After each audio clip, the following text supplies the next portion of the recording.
Pride and Prejudice, written by Jane Austen, is one of the most beloved novels in English literature. The story follows Elizabeth Bennet, a smart and independent young woman living with her family in rural England. When the wealthy Mr. Bingley moves nearby, he falls in love with Elizabeth's sister, Jane. Meanwhile, Elizabeth meets Mr. Darcy, a rich gentleman who appears proud and unfriendly. Believing Darcy to be arrogant, Elizabeth develops a strong prejudice against him. However, as she learns more about his true character, she discovers that he is kind, honest, and generous.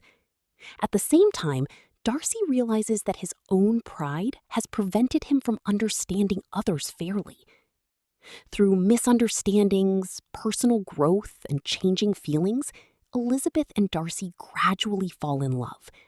In the end, they overcome their differences and marry, while Jane and Mr. Bingley also find happiness together.